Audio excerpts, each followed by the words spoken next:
I have a drum, it's a Roland 808, which I've smothered in reverbs, delays, filters, and sometimes you can't tell where the beat is.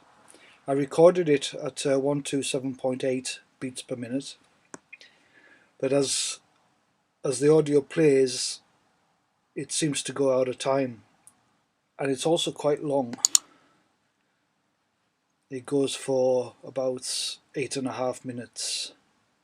I want to edit this and split it into smaller sections, ideally 4 bars long, and to make loops from it. But as you'll hear, the main beat is often obscured. So what I'm going to do, it's something that I've been doing for some time now, is that I'm going to punch out where I think the beat is for the full length by inserting markers up the top here. So where I think the main beat will be, I'm going to punch M on my keyboard. Sometimes it'll be 1 bar, 2 bars or 4 bars. It depends how the music goes. It's a good way of, if you're unsure of the time signature also, it's a good way of finding the time signature of a loop. So.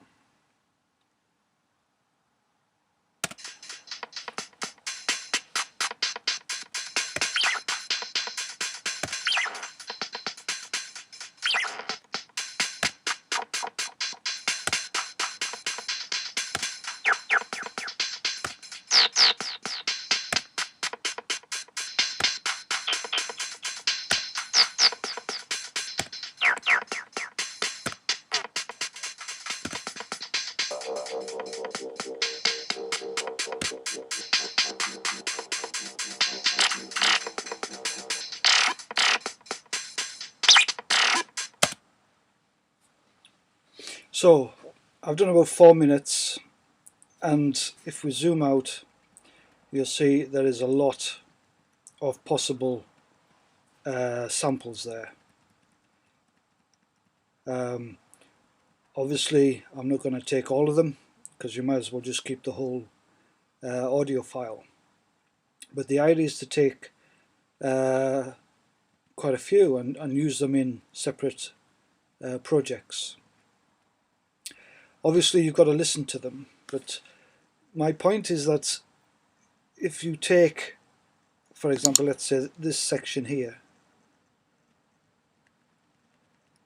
the marker is roughly on this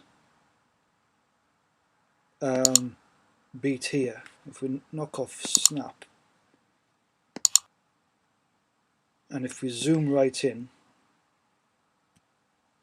you'll find there's like a XY point, and you sort of get it on the line. And if you zoom out, go to the next one,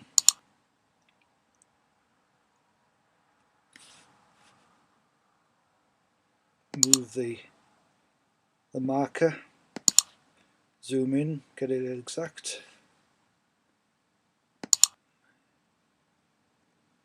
And if you double click and if you loop it and play it,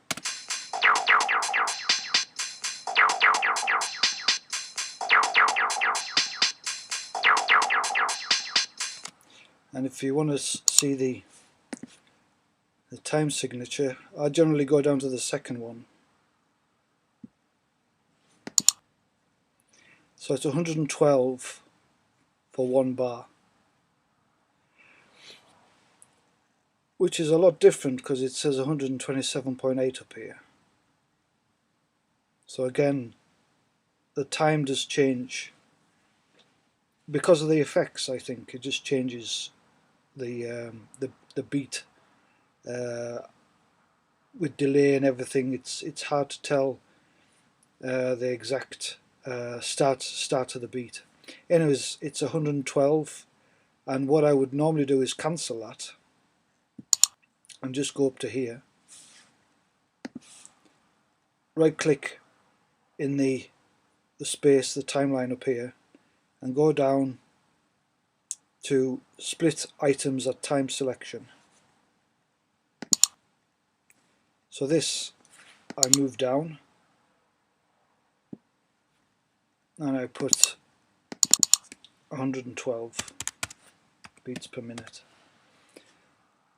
So as I go through the audio, maybe if I select, I don't know, this one, do the same process again, it seems to be landing on this beat here. If I zoom right in,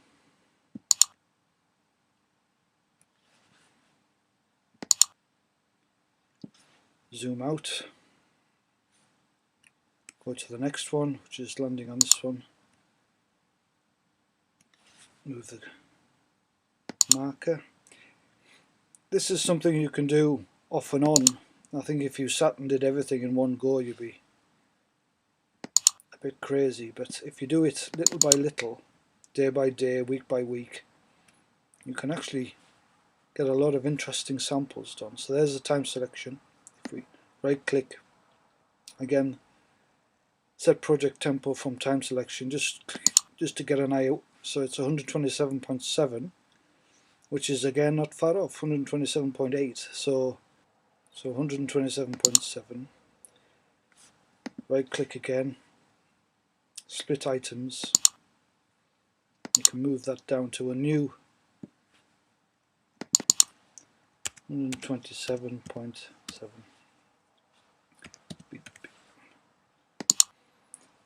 Let's try a 4-bar loop, for example.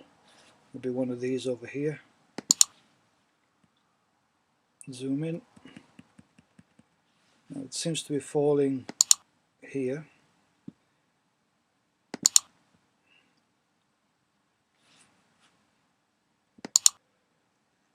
Zoom out. Or it could be a 2-bar loop, who knows. Let's play it and see.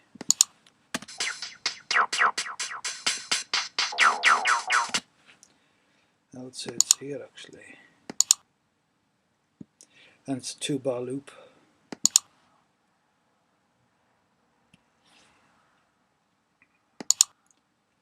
Move it right in.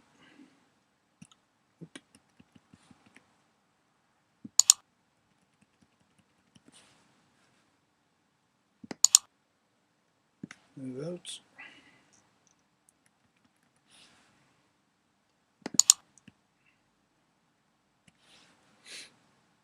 So it is time consuming, but because of the irregularity of the beats, it has to be done one by one, on a one by one basis. This is 60.1, it's a 2-beat bar, so let's change this to 2. 120.3.